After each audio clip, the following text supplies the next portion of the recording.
भाई जब उन्होंने अपने लिए चीजें खड़ी की हैं, अपने लिए मीडिया घराने बनाए हैं, अपने लिए अखबार बनाए हैं, अपने लिए मीडिया हाउस खड़े किए, तो आपको शिकायत क्यों है कि आपकी बातें नहीं की जा रही? नहीं साहब, जंग जारी है, और जंग हमारी सोच के खिलाफ, जंग हमारी वैचारिकी के खिलाफ, जंग हमारी चेतना के खिलाफ। ये यूट्यूब, ये इंस्टाग्राम, ये ट्विटर, ये किन लोगों की मुट्ठी में है, और ये लोग किसके लिए काम करते हैं, किसके खिलाफ काम करते हैं? आज मैं लिखकर गारंटी देने को राजी हूं कि आप में से जितने लोग ये सोच रहे हैं कि ये लड़ाई यूं ही चलती रहेगी, मुफ्त के प्लेटफॉर्म के जरिए हम ऐसे ही क्रांतियां चलते रहेंगे, करते रहेंगे, ये होने वाला नहीं है। फीसें बढ़ाई जा रही हैं। इलाहाबाद यूनिवर्सिटी में छात्रों की पीठ तोड़ डाली गई क्योंकि आपने अचानक से 400% फीस बढ़ा दी थी। यह फीस इसलिए बढ़ाई जा रही है, इस देश के यूनिवर्सिटीज को प्राइवेट इसलिए बनाया जा रहा है,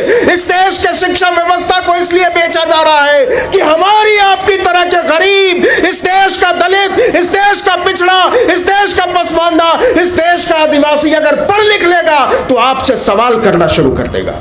कौमी यकजहती को बचाने के लिए गंभीर है तो इस देश के सारे प्राइवेट यूनिवर्सिटीज के फाटक तोड़ दिए जाने चाहिए, उनको खोल दिया जाना चाहिए, दलितों के लिए, आदिवासियों के लिए, पिछड़ों के लिए, पसमानदा के लिए, औरतों के लिए। और नहीं तो इस देश की सरकार को गारंटी देनी होगी कि एमआईटी यूनिवर्सिटी में कोई बच्चा पढ़ना चाहेगा, अशोका यूनिवर्सिटी में कोई बच्चा पढ़ना चाहेगा, अगर कोई पढ़ना चाहेगा लवली प्रोफेशनल यूनिवर्सिटी गलगोटिया में, तो उसकी फीस सरकार भरेगी। और इस देश के हुक्मरानों को सबसे ज्यादा डर लगता है पढ़ने वाले लोगों से, लिखने वाले लोगों से, सोचने वाले लोगों से, बात करने वाले लोगों से। और इसीलिए इस देश के पढ़ने वाले लोगों को, इस देश के लिखने वाले लोगों को, इस देश के सोचने वाले लोगों को जेलों में डालने की तैयारी है। क्या कोई गुंडा लफंगा जेल में डाल रहा है? क्या कोई ऐसा आदमी जेल जा रहा है जिससे इस मुल्क के चैनो अमन को खतरा है?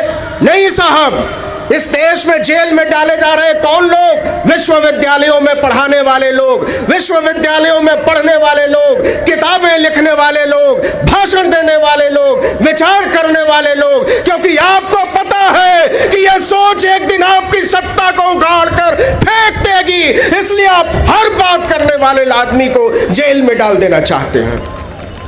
लेकिन अगर आप सोचते हैं कि आप हमारी तरह के लोगों को, इधर बैठे लोगों की तरह के लोगों को, आपकी तरह के लोगों को जेलों में डाल देंगे, जेलों को भर देंगे, तो बातचीत करने वाले लोग खत्म हो जाएंगे, किताबें पढ़ने, लिखने, बोलने, भाषण देने वाले लोग खत्म हो जाएंगे। ये होने वाला नहीं है, ये होने वाला नहीं है। आप उम्र तय कीजिए अपनी सत्ता की, आप उम्र तय करिए अपनी नाफरमानियों की, और आप सोचिए कि आने वाले दिनों में इस देश के छात्र, इस देश के नौजवान, इस देश के शिक्षक, इस देश के किसान, इस देश के अल्पसंख्यक, इस देश का पसमानदा, इस देश की औरतें, इस देश के दबे कुचले लोग जब एक साथ खड़े होंगे तो आपकी हालत क्या होगी?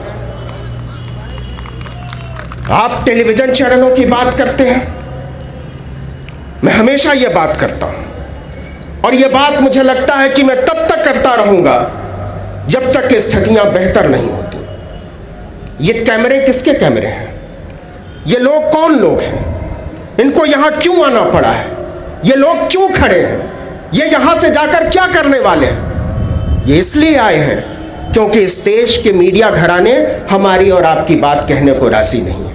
इस देश के टेलीविजन चैनल, इस देश के अखबार हमारी बातचीत करने को राजी नहीं है। तो इस देश के टेलीविजन चैनल हमारी बातचीत करने को राजी क्यों नहीं है? इस देश के अखबार यहां बैठे लोगों की बातें रखने को राजी क्यों नहीं है? इस पर बात तो करनी पड़ेगी, बात करनी पड़ेगी। चेहरा छुपाने से काम नहीं चलेगा, चेहरा बचाने से भी काम नहीं चलेगा।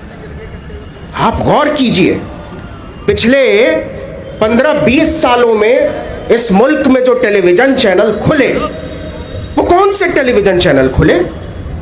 सबसे क्रांतिकारी टेलीविजन पंडित प्रणय रॉय ने खोला। हाँ, उससे ज्यादा क्रांतिकारी चैनल पंडित रजत शर्मा ने खोला, और क्रांतिकारी चैनल पंडित राजीव शुक्ला ने शुरू किया, पंडित अवीक सरकार ने शुरू किया, अरे भाई, जब उन्होंने अपने लिए चीजें खड़ी की हैं, अपने लिए मीडिया घराने बनाए हैं, अपने लिए अखबार बनाए हैं, अपने लिए मीडिया हाउस खड़े किए, तो आपको शिकायत क्यों है कि आपकी बातें नहीं की जा रही हैं? आप क्यों शिकायत करते हो? ये वही बात हो गई कि पड़ोसी के घर में खाना पका और आप शिकायत करने पहुंच गए, आप हमको खाना क्यों नहीं खिला रहे हो? खुशबू तो बड़ी अच्छी आती है। ये होशियारी, ये मक्कारी चल